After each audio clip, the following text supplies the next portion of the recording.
Let's start, though, with some breaking news concerning Manchester United and their search for a central midfielder. Let's come to you first, Mark. What can you tell us? Yeah, well, when you talk about Manchester United and transfers, it's always significant. There's always a lot of interest because it's one of the biggest clubs on the planet, and therefore the fans are desperate to know what they're going to do in January. We know that Ruben Amorim has been speaking today about potential incomings, and we've got a little bit of breaking news here on Sky Sports News with regards to what they're looking to do, not necessarily in January. However, they have explored the possibility of signing players in the winter window. They're also looking ahead to the summer as well, but they have explored conditions of a potential deal for a central midfielder, the Brighton man, Carlos Baleba. We know that they have an interest in the player. They have been linked with him in the past, and they have explored conditions of a deal in this window. Brighton's stance is, as it always is, Carlos Baleba is not for sale. He's someone that we rate very highly, and therefore we are not interested in selling him, particularly during January. He has a contract until 2028 with a year's option on Brighton Hove Albion's side, so he's got a long-term contract, so we know that any potential deal would be significant. Brighton don't want to lose what they deem a key player at 21 years old. We know what happened to the last central midfielder they had that was very highly rated. Moises Caicedo went for what was then a Premier League record, £115 million. Carlos Baleba very much in the same remit as far as they're concerned.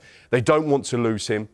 They see a huge future for him down on the south coast. But the fact that Manchester United are in the market potentially to sign a player in January is hugely significant, and he's not the only name on their list as well.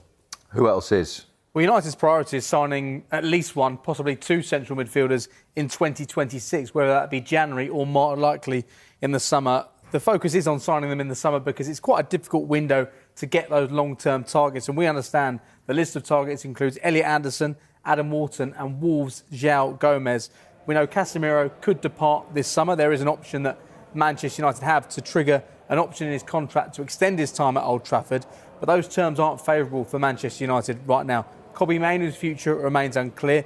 Manuel Ugarte has not delivered so far in a Manchester United shirt. So you can understand why they're looking at one, if not two, central midfielders this month, more likely in the summer. But if they can bring in a player like Carlos Baleba in January, it could make such a big difference in terms of what they're able to achieve this season. There's been some mixed results for United, mixed performances over the course of the last few weeks, but they are well placed to deliver European football once more. So whether or not they can get a player in January to help support that and bring life into a season which has faltered at times, we wait to see.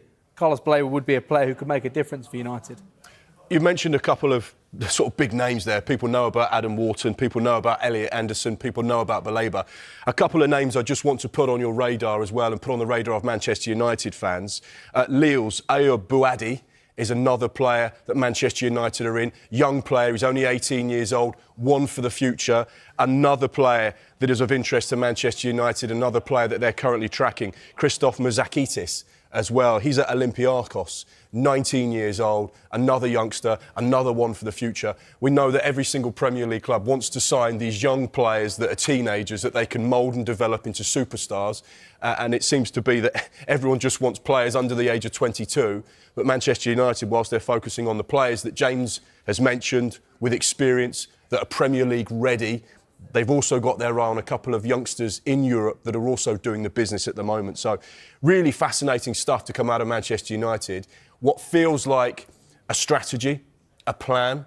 They've got targets. They've got long-term targets. For the first time in a while, it feels like Manchester United are doing what Manchester United fans want them to do, and that is go and target the right positions with the right type of players and, of course, players for the future as well. So really fascinating stuff to come out. You would think that also that reflects that they will be aware that some of the clubs who own the players you've just mentioned, it will be difficult. You just touched on Carlos Baleba, but Nottingham Forest, for example, who are fighting to stay up, will not want one of their best players to leave the club in January for any fee, you would suggest. No, absolutely not. None of these players will be easy to get, and particularly when you're Manchester United and the phone starts ringing, they think, well, we'll charge you more because you're one of the biggest clubs commercially in the world and you've got the money to do it.